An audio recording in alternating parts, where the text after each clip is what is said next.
Bonjour à tous, aujourd'hui je vous accueille dans l'espace, pas la station spatiale, non, le Renault Espace de 6e génération. Un véhicule qui change absolument tout. Vous le savez, les monospaces n'ont plus la cote auprès des familles et donc Renault a pris le parti de développer un SUV pour cette 6e génération. Développer, c'est peut-être un mot un peu fort puisque pour faire des économies, la marque aux losanges a simplement pris un Renault Austral, le dernier SUV de la marque, plutôt réussi d'ailleurs, et l'a rallongé.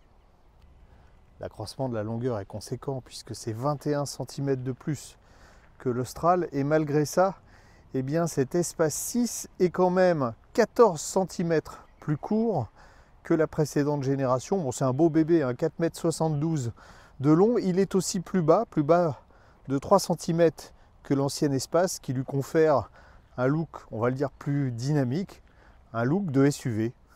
Un détail qui au départ me faisait peur, c'est les roues de 20 pouces, assez conséquentes, mais vous allez voir qu'au niveau des trains roulants, il y a des bonnes surprises.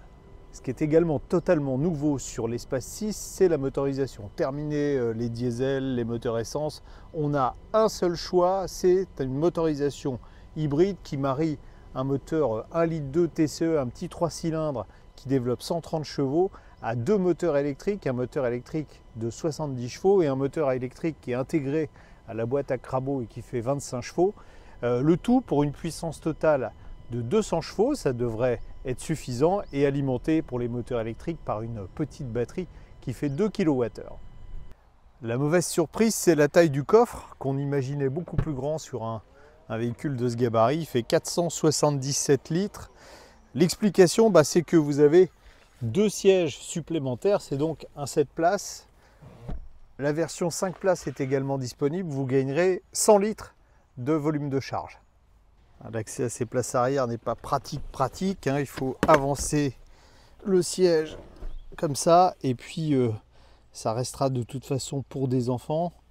Il y a assez peu de place pour les jambes, mais de toute façon, tous les SUV 7 places sont à peu près logés à la même enseigne.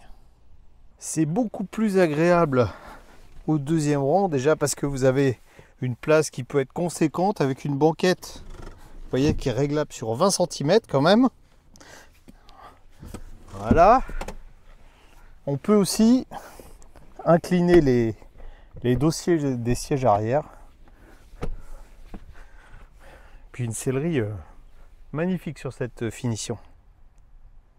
La présentation intérieure fait d'ailleurs très luxueuse, avec cette sellerie claire en cuir sur la finition haute, mais pas que, parce qu'on a aussi une planche de bord très agréable à regarder, qui est reprise intégralement de l'Austral. Il y a cette touche de bois qui égaye la présentation, et puis surtout ces deux grands écrans de 12 pouces pour l'infodivertissement en position verticale, et puis pour le tableau de bord, sans doute un des meilleurs tableaux de bord du marché pour le moment, parce que à la fois ergonomique, belle présentation et surtout d'une efficacité redoutable.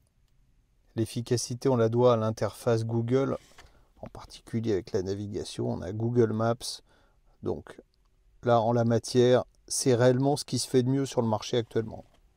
L'interface fait penser à une tablette avec un accès au menu, très simple.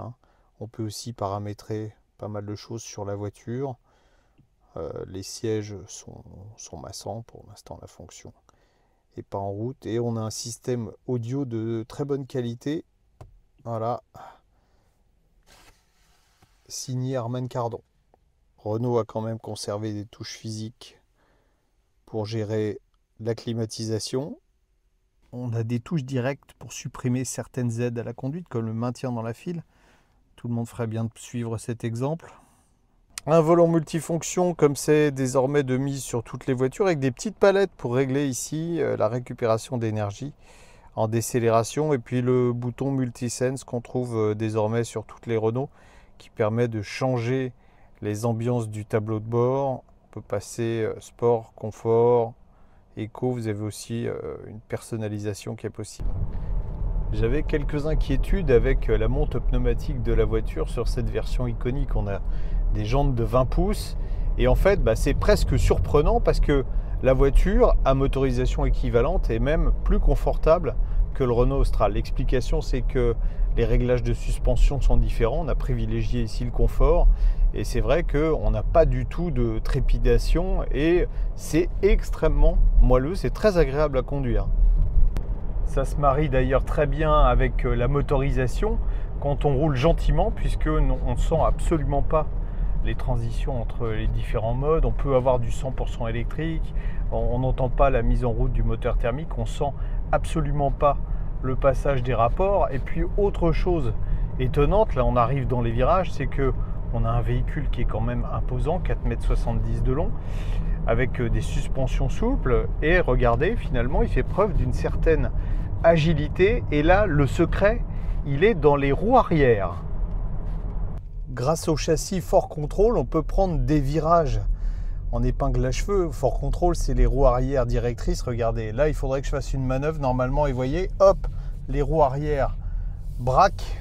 On a un angle de 5 degrés, ce qui permet d'avoir un rayon de braquage de 10,40 m. C'est presque aussi bien qu'une Smart. Et la voiture garde un certain dynamisme si on décide de rouler un peu plus vite. Voilà, on va se mettre sur la position sport.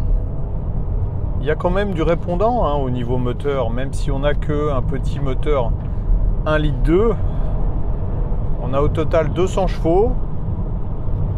Le véhicule n'est pas très lourd, ce qui est étonnant. Puis vous voyez, bon, ça accélère plus que très franchement. Ça sera suffisant pour la vocation d'un véhicule qui est avant tout familial. Si on parle performance, on arrive à faire le 0 à 100 en 8 secondes 8. Mais ce qui est encore plus intéressant, c'est que, vous voyez, là on est en traction purement électrique. On peut aller jusqu'à 130 km/h quand la batterie est chargée. Et faire quand même... avec les 2 kWh en fonction de la vitesse à laquelle on roule, on va dire quelques kilomètres en 100% électrique. En ville, ça irait jusqu'à 80% du temps moteur thermique coupé. C'est pas de la traction électrique. On est à 110 km/h sur l'autoroute, comme vous pouvez le voir sur l'affichage tête haute. Avec le micro d'ambiance de la caméra, on teste le niveau sonore à l'intérieur de la voiture. 65,2 décibels de moyenne, c'est vraiment très bien parce que c'est le niveau de certains véhicules électriques. Les seuls petits bruits en fait sont des bruits aérodynamiques qu'on entend là ici en haut des montants de pare-brise. Une voiture silencieuse. Vous voyez la consommation moyenne affichée, 5,5 litres au 100. On est certes assez loin des 4,6 litres au 100 de l'homologation en cycle WLTP, mais ça prouve au moins la pertinence du système full hybride Renault, qui consomme moins que beaucoup de ses concurrents dans la catégorie. C'est même bien, et puis ça évite aussi le malus écologique. Pour l'instant, on échappe aussi au malus au poids, vu que le véhicule, même dans cette finition haut de gamme avec 7 places, est aux alentours de 1660 kg. Par contre, si le malus au poids descend à 1600 kg comme il est prévu à la rentrée, bon, on aura un petit malus au poids, mais rien de catastrophique. En tout cas, une consommation qui est plutôt basse pour un véhicule de cette puissance et de ce gabarit, donc c'est bien.